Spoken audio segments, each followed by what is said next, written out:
Liebe Zuschauer, ganz herzlich willkommen zum Nasdaq Report hier aus der Technologiebörse Nasdaq am New Yorker Times Square. Mein Name ist Manuel Koch und bei mir ist heute Jim Sherman, der Founder, der Gründer von ShermansTravel.com. Thank you so much for joining us. Thank you, Manuel. Jim, we would like to see the American view to Germany or of Germany, and you are running this website and you are having so many deals on your website too. What's so interesting for American tourists when they come to Germany? Well, I mean, I think it depends which kind of tourist you're talking about. If it's more of the budget tourists, like some of the younger people, they may be interested in some of the activities in Munich, whether it be the beer halls, or the Oktoberfest and whatnot.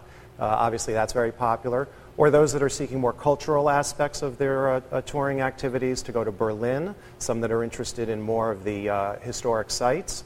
And then there's a segment that's interested more in ancestry-type tours, those that are looking for more of their ethnic roots or perhaps a religious historical connection that they may have to the country. So it depends what kind of audience segment you're talking about. So I hear like beer, pretzels, you know.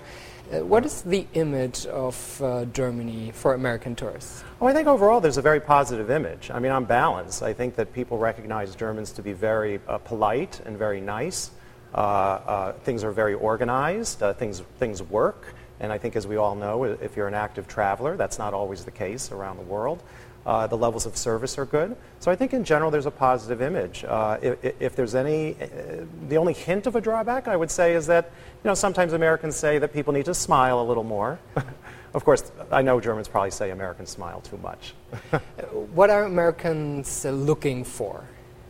Looking for in general on a trip? I think number one for sure is good value for money. I think that the traveler is well accustomed to going to some places which can be quite pricey, with international travel especially. So I think they are looking for a good value type of vacation, whether that's at the high end or the low end, both. They're also looking, I think, for high service levels, because I do think that that's something that Americans have grown accustomed to at home, and so that they do appreciate a good level of service. And finally, always, if it's easy enough to speak with people in English, that's a plus, because Americans are not very good in terms of their German, and at best, maybe some have a passing knowledge of Spanish or French, but that won't help them too much. How could we increase American tourism in Germany? I think that, well, the German Tourism Organization, I know, is doing quite a bit in marketing the country, both in terms of public relations, print advertising, online media marketing, social media marketing. All of that, I think, is positive. I think that the regions can probably do a better job in marketing the country. For example, Berlin is a wonderful place, and I don't think enough Americans know how much it's changed over the years. And it really is a cool, trendy, fashionable place to visit, along par with London and Paris. And so I think that there are greater efforts that could be done to highlight some of those destinations, as well as some others, like more up-and-coming ones, like Hamburg, for example, for Americans, or Dresden, which is a lovely town. Mm-hmm.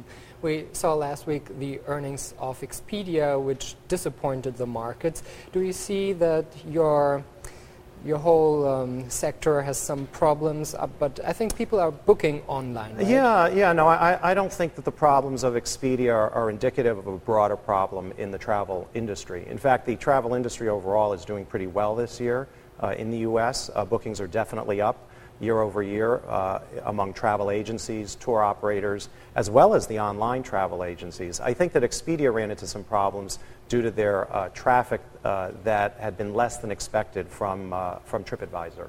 And I think this may have hurt their earnings. Mm-hmm. When we have the outlook for 2014, do you think more Americans will come to Germany?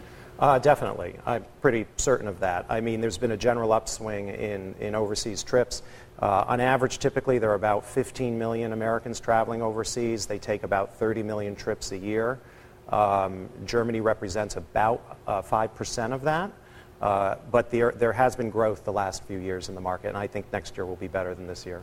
If I would be a hotel owner, what should I offer? An English-speaking website, English-speaking staff member, special offers maybe for Americans? Yes, I think that you've actually hit on several good ones. I mean, obviously the website would need to be in English. I think having special offers or packages is always a good idea because people, when they're booking online, are quick to react to a deal. So I think that that kind of deal orientation may not be as common in Germany as it is here, but it certainly is what gets people to react, to click, and to convert to a sale online. Yeah. My feeling is that people here, for them it's normal to spend more money for vacation and they don't have so much vacation like Germans maybe. So it's a special time and they like to spend more money. Well, there's no question that the overseas traveler from the U.S. is a high-value consumer because they're spending at least a week overseas typically on average, and they're spending about $5,000 or so on their vacation. And so even though the numbers from the U.S. to Germany are less than some other countries visiting Germany, the dollar value is the most. And that's because they're staying in high-end hotels, they're spending a lot on shopping and other activities. Jim Sherman, thank you so much for joining us today. Wenn Sie noch einmal nachschauen wollen, shermanstravel.com, das ist die Webseite und wie wir gelernt haben, die Deutschen könnten ein bisschen mehr lächeln, also versuchen wir das doch vielleicht auch. Vielen Dank fürs Zuschauen, bis zum nächsten Mal hier aus der Technologiebörse Nasdaq am Times Square.